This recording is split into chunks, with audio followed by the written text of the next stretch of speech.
Mission réussie pour le chasseur de crimes, où il avait péri comme les 50 autres victimes. C'est bien normal de faire un si gros bordel. Quelle idée de faire un bal dans un si petit hôtel. Il avait décidé de faire sauter les lieux. Il n'allait pas changer d'idée pour épargner quelques vieux. Ce qui est fait, il n'allait pas regretter d'avoir pu tuer l'ennemi le plus dangereux pour sa patrie.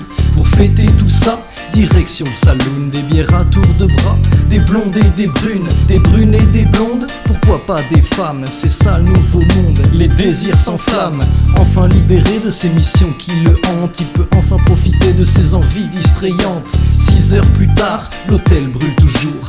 Quelle œuvre, c'est de l'art dans tous les alentours. Voici le tombeau de Will la terreur, bien qu'on ne sache pas trop si c'est bien son corps. On en a récupéré seulement 50, ils étaient tous très près de la salle opulente. C'est quand même bizarre qu'on ait retrouvé son sac et son falzar, mais pas son dentier, ni même un bout de bras, ni même un bout de jambe. D'ailleurs, en parlant de jambes, quelles sont ces traces de pas?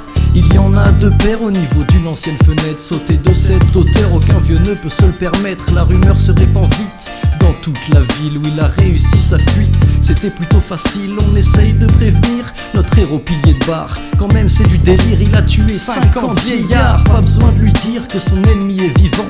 Il se tient devant lui et tout le monde est à cran.